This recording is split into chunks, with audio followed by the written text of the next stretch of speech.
शराब घोटाला मामले को लेकर दिल्ली के नायब वजीर आला मनीष सिसोदिया को सीबीआई ने तलब किया। सीबीआई दफ्तर पहुंचे मनीष सिसोदिया ने दफ्तर पहुंचने से पहले अपनी ताकत का मुजाहरा किया। इस पूछताछ पर जाने से पहले आम आदमी पार्टी ने दिल्ली की सड़कों पर ताकत का मुजाहरा किया। मनीष सिसोदिया सबसे पहले राजघाट पहुंचे, इसके बाद लोगों के काफिले के साथ में सीबीआई दफ्तर पहुंचे। इस बीच आम आदमी पार्टी ने गुजरात चुनाव के मद्देनजर सिसोदिया को गिरफ्तार करवाने का इल्जाम बीजेपी पर लगाया। आम आदमी पार्टी ने इस दौरान सीबीआई दफ्तर के बाहर मुजाहरा किया। लेकिन मैं आज आपको ये कहना चाहता हूं कि हम लोग भगत सिंह के लोग हैं, हम जेल जाने से नहीं डरते।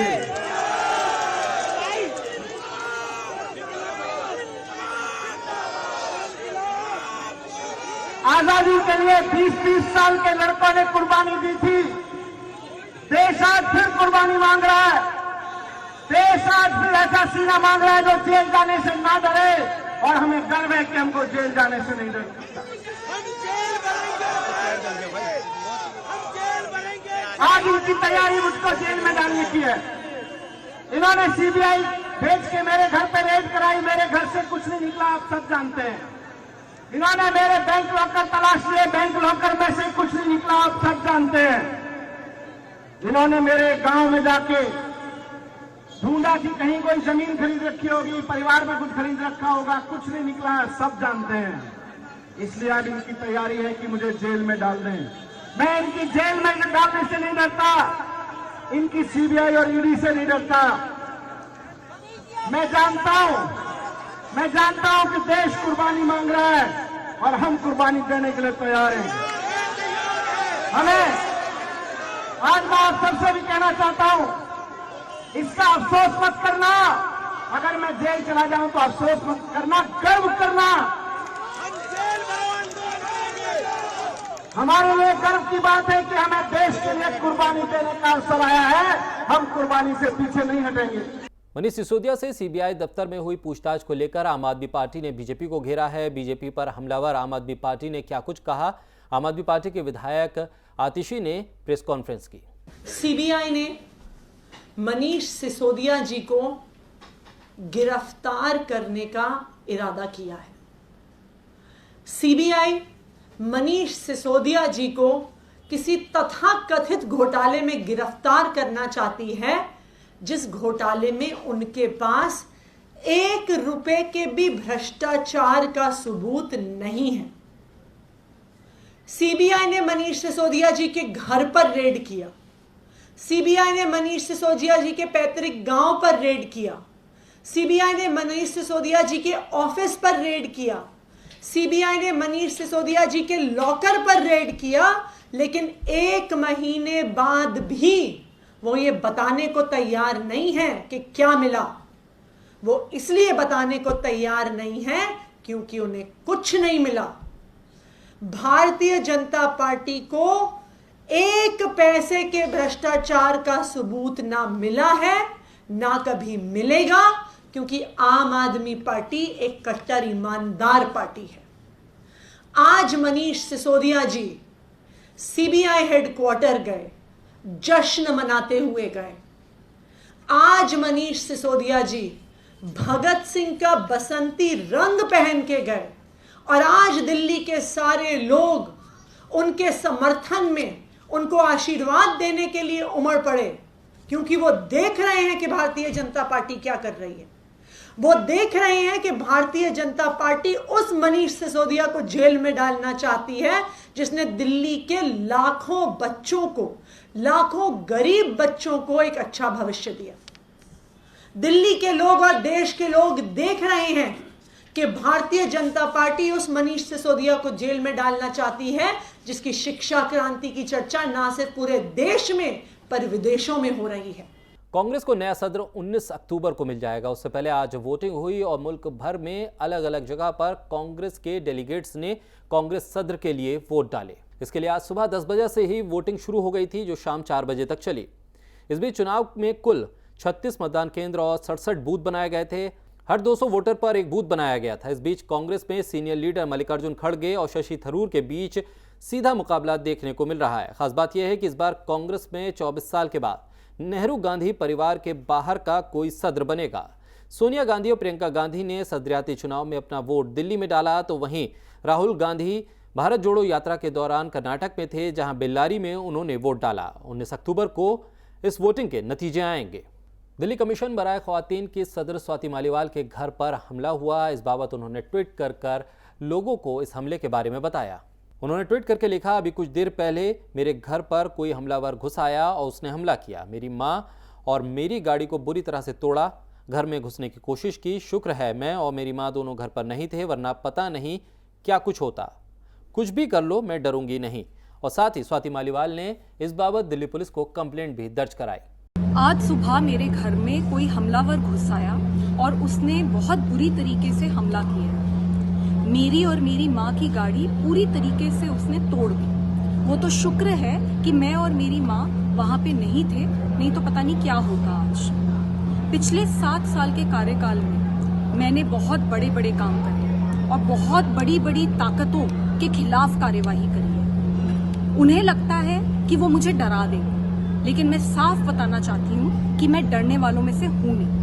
मैं बिल्कुल नहीं डरूंगी और इस तरीके के लोग जो महिलाओं के खिलाफ काम करते हैं, उनके खिलाफ मेरी जंग जारी रहेगी। 17 अक्टूबर को अलीगढ़ मुस्लिम यूनिवर्सिटी के बानी सर सैयद अहमद खां की यौम पैदाइश को दुनिया भर में सर सैयद डे के तौर पर मनाया जाता है। अलीगढ़ मुस्लिम यूनिवर्सिटी में भी एक बड़ा प्रोग्राम मुनक्किद किया गया और इस बाबत पूरी दुनिया में अलीगढ़ के चाहने वाले और अलीगढ़ से तालीम याफ्ता तमाम तलबा ने इस दिन को बड़ी ही धूमधाम से मनाया। अलीगढ़ मुस्लिम यूनिवर्सिटी मुल्क का एक बेहतरीन इंस्टीट्यूट है, जिसकी तामीर का ख्वाब सर सैयद अहमद खान ने देखा था। 19वीं सदी की शुरुआत में भारत में मुसलमानों की तालीमी हालत को देखते हुए उन्होंने एजुकेशन का बीड़ा उठाया और स्कूल खोलने से इसकी शुरुआत की। मॉडर्न एजुकेशन के मकसद से खोला गया कॉलेज बाद में एक नामचीन यूनिवर्सिटी में तब्दील हो गया।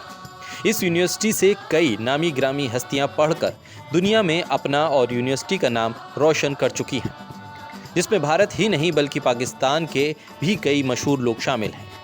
या यूँ कहें कि दुनिया के कई ऐसे ममालिक हैं जहां अलीगढ़ मुस्लिम यूनिवर्सिटी से तालीम याफ्ता लोगों ने परचम लहराया है।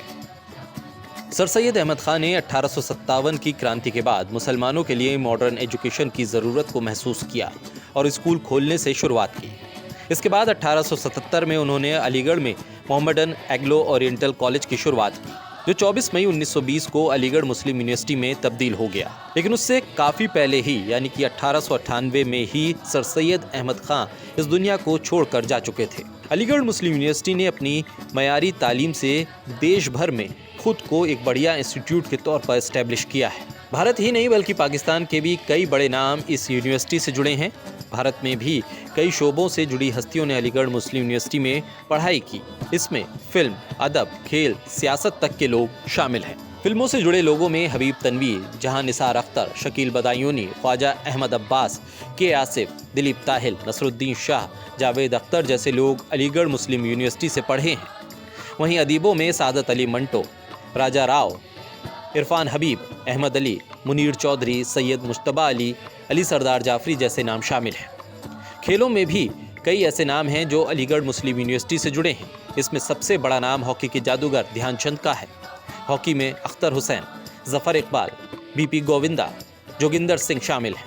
क्रिकेट से लाला अमरनाथ, सैयद मुश्ताक अली और वजीर अली, टेनिस से गौस मोहम्मद और शूटर अनुराज सिंह इस यूनिवर्सिटी से पढ़े हैं।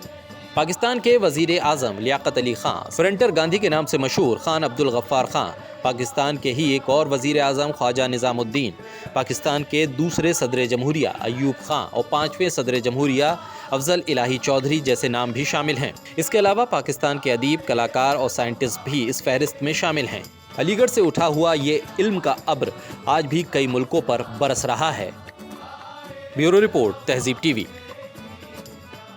जयपुर में जज्बा फाउंडेशन हौसलों की उड़ान की जानिब से जश्न तालीम को लेकर एक प्रोग्राम मुनक्किद किया गया। इसमें टैलेंटेड तलबा और तालबात को एजाज़ से नवाजा गया। जिन बच्चों ने 10वीं और 12वीं में 95% से ज़ायद नंबर हासिल किए, उन्हें एजाज़ से नवाजा गया। जश्न तालीम में माइनॉरिटी तबके के 250 से ज़ायद टैलेंटेड बच्चों को एजाज़ से नवाजा गया। इस दौरान तलबा और तालबात ने देशभक्ति गीत भी पेश किए। प्रोग्राम में फर्स्ट इंडिया चैनल के हेड जगदीश चंद्रा, हज कमेटी के चेयरमैन अमीन कागजी, वक्फ बोर्ड के अध्यक्ष खानू खान बुद्धावली, ACP अशोक नागर, सोहेल रजा, महमूद अली, एडिशनल डायरेक्टर मदरसा बोर्ड ने भी शिरकत की। इस प्रोग्राम में जगदीश चंद्रा ने बच्चों को मुबारकबाद दी। अमीन कागजी ने तलबा के वालिदैन को मुबारकबाद भी पेश की। जज्बा फाउंडेशन की फाउंडर और लिमरा ग्रुप की मैनेजिंग डायरेक्टर अरूब अब्दुल अजीज़ ने कहा है कि जज्बा फाउंडेशन की शुरुआत कोरोना के वक्त में हुई थी। कोरोना के बाद से जज्बा फाउंडेशन एजुकेशन सेंटर में लगातार काम कर रहा है। गर्ल चाइल्ड एजुकेशन में आगे की तरफ पेशरफ्त है। लोक जनशक्ति पार्टी की नेशनल एग्जीक्यूटिव की बैठक दिल्ली में हुई। LJP के सदर चिराग पासवान से बात की हमारे नुमाइंदे मोहित शुक्ला ने। हमारे साथ बातचीत करने के लिए चिराग पासवान जी मौजूद हैं। सर, राष्ट्रीय कार्यकारिणी की मीटिंग हुई, सवाल ये है कि मीटिंग में क्या एजेंडा था, किन किन पॉइंट्स को लेकर मीटिंग हुई? पार्टी की आने वाली रणनीति को लेकर बैठक में प्रमुखता से चर्चा हुई है। तमाम प्रस्ताव पारित किए गए हैं जो हमारे नेता से जुड़े हुए हैं, पार्टी से जुड़े हुए हैं, सामाजिक प्रस्ताव हैं।